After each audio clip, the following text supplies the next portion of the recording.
Mortgage prison, and I'm not going to tell you, one of the two people on the screen at the moment didn't actually know what mortgage prison is.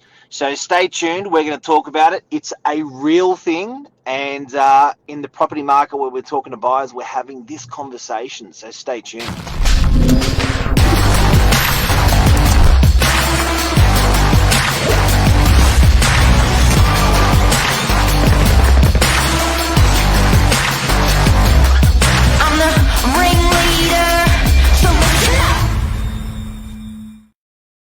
I'm a prisoner in my black and white. You know what? It's an ugly topic. I was watching last night the Treasurer on Four Corners and talking about housing and affordability, and there was a crowd of a couple hundred people asking the most sensitive, awkward, scary questions of the Treasurer about our housing market, population, not being able to pay mortgages and stuff. This is tough. This is a tough gig. It's tough. It's like when you're like drowning. Help! First home buyer. Yeah. Prison. Now, Billy, first of all, guys, we're just going to explain exactly what a mortgage prisoner is, and you've got one on the screen right now. But we're going to talk about exactly what it is, because there are a couple of ways that people can be prisoned into a mortgage. It is serious because it can leave people with serious amounts of debt for the rest of their life if not handled properly. And by the way, this is not financial advice, but we're just talking about what we're seeing in the hood around the northern beaches, the type of conversations we're having with people and with brokers and stuff like that. Now, Billy, your understanding of mortgage prison, break it down. Well, my initial response to you this morning when you asked was it's just someone that is effectively trapped in their mortgage because the change in value or equity in their property has sort of gone below, it's gone negative a certain extent. And so once that happens, you can't technically refinance and get out of that situation. Makes changing borrowers really tricky. But you were saying it sort of goes a little bit beyond that as well. It does. And I think if people when people are understanding loans, and I sat down for an hour and a half with some school friends last night, and they were talking about their ability to purchase something. Beautiful couple, childhood sweethearts, 50 years of age now, and they're going, you know what, we've just got to buy something as first home buyers, and we're explaining the minefield of lending. Now, in lending, there's and in mortgage prisons, and that's what we're talking about today. You've got to qualify two ways with the bank. One way you've got to qualify is with your income, and the other way you've got to qualify is with your deposit or equity or stake in the deal. So the bank will happily advance 80% of a loan every day of the week, providing you've got the income to support. Now, at the moment, people are in a mortgage prison where they qualified with income and they qualified with a deposit. So they had their 5, 10, 20% in the property, and they really had the ability to go to any bank and finance with any bank. Now, things have changed with property values, and some people are no longer have that capacity to refinance because the value in their property is diminished, and the deposit in their property is almost gone, has diminished with that. They'll take your deposit first, the banks. So they're in prison. Second to that, even if they do have enough equity, if they're a different example, the way banks are assessing loans these days on income is much harder. Don't forget they're assessing at 2% rates with a 3 or 4% buffer. Now they're assessing at 5% rates with a 3 or 4% buffer. So people aren't making the cut. People aren't eligible because of the they're making the same money, if not more money, but to qualify for that same loan on an income capacity, they don't, and they don't qualify with the amount of deposit or equity they've got in that property. So that then puts people into, without even knowing, a mortgage prison. That then means if they want to refinance, that any bank that they're talking to is just going like that. Yeah, it's tricky. There was an article that came out just talking about NAB customers, and 1 in 5 customers are in a mortgage prison, which is, it's a big number. They released something just saying they've recorded a 17% increase in cash profits to 4.07 billion in its 6 months result to the end of March, and that was sort of just driven by the interest rate increases. So this, banks are starting to recoup some of that money they've lent out, but it's talking about that buffer changing from a 3% to like a 6% buffer, as you said, I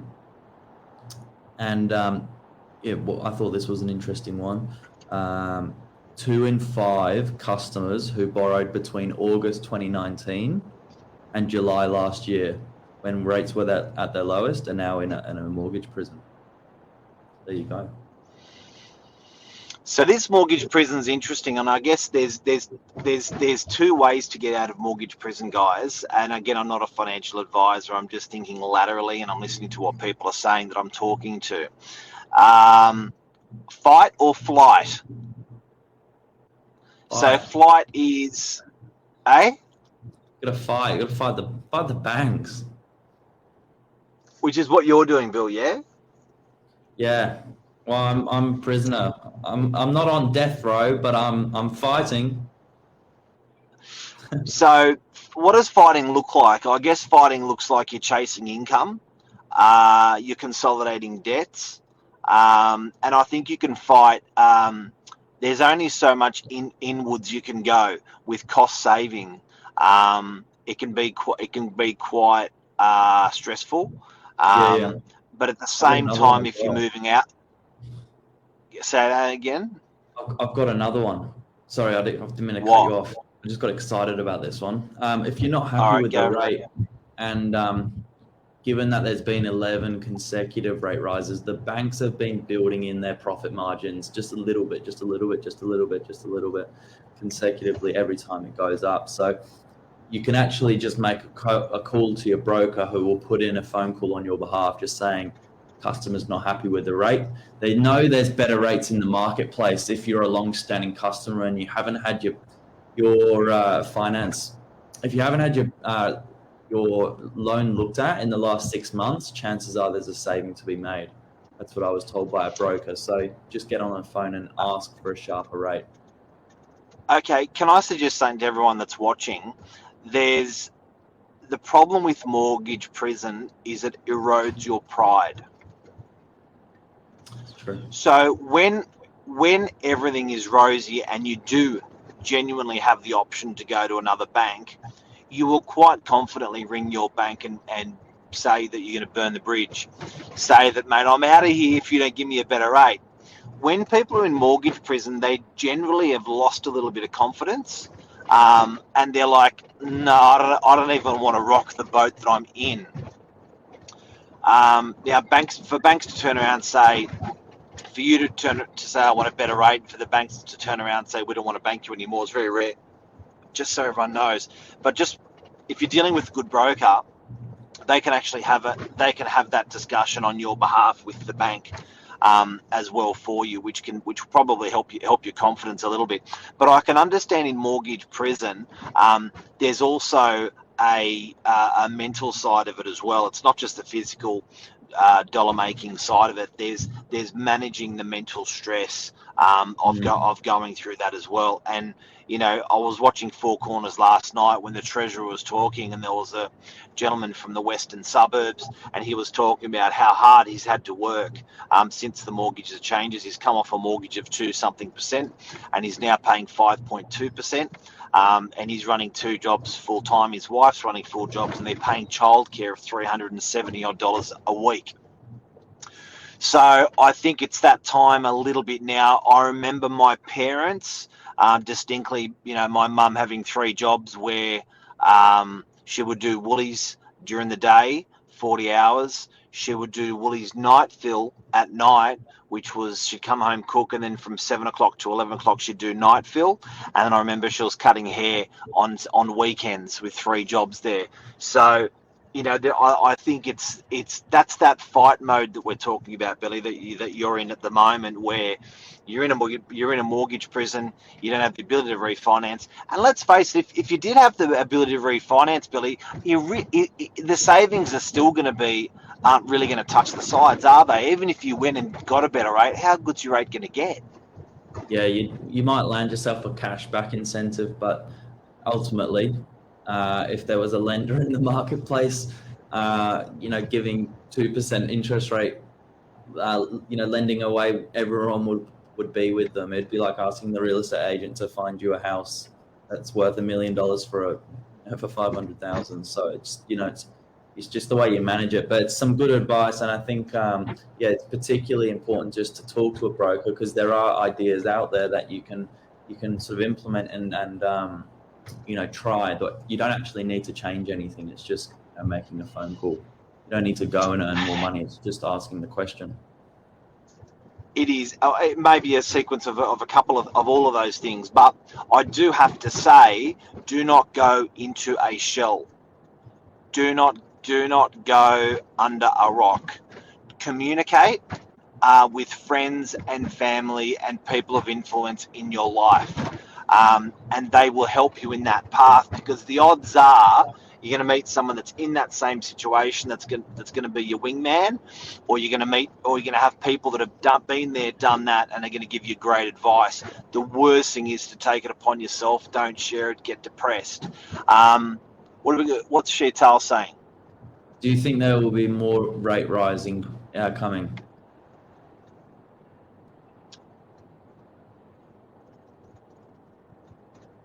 No. I reckon maybe. What about you? One more, 2.25. Yeah. You know what? I had a meeting. I conducted a one-on-one interview with the CBA chief economist, biggest bank in Australia, pretty influential person with his eyes across pretty good data, has been pretty right in what he's been saying the whole way along in his predictions. In January, Lisa and I sat with him. He said he believes we will see 2 further rate rises. He believes that towards the end of the year he'll see that the rate rises pulling back a little bit. And the head of RP Data, the biggest data company for property in Australia, also had the same view independently as well. So I reckon, there's a bit of pressure there. They don't forget, it does take 3 months for a rate, the full effect of a rate increase to come through. So we still haven't had the full effect of the first increase this year, and we still haven't had the full effect of the last increase. It's probably going to be more like July or August after we've felt both of those effects coming through. May, June, July, August before we feel it. So I think it would, for the government to put it up now, I don't know, don't think so. What else we got? Check it. Yeah, I reckon this is just a must at the moment, unless you're on a fixed term. Even still, I think it's just healthy to check in, and it's a constant. There you go. That's the show. That's the show. And do you like my heading today, Man with Feelings? Yeah, I did. I appreciate that. The reason I did that is I thought, hey, guys never talk about it, eh? It's true, hey. Yeah. Just a good old, how you feel? How you feeling today? Really? Yeah. And I didn't actually realize I was a prisoner, but you know what? We're just working. It's a work in progress. You said I'm not a prisoner because I could sell one of my kids, and I said, well, I don't have any kids, so I'm guilty. Guilty is charged. Look, I'm going to leave off on this. A famous person once said, what's his name? Ching Ching, or whatever his name, Chinese guy. He said, perception is the art of war. Perception is the art of war. So guys and girls, with the mortgage that you currently have, it is your choice if you regard it as prison or if you regard it as heaven. It's your perception. So make it a positive thing, and let's double down, work hard, and get through it. That's it. Have a good day, guys. We lost you, Mark. I'll roll the outro. Have a good day, guys, and tune in tomorrow. We've got Michael Sillage back coming on air, so he may be back in place for tomorrow, back on a Wednesday. Have a good day.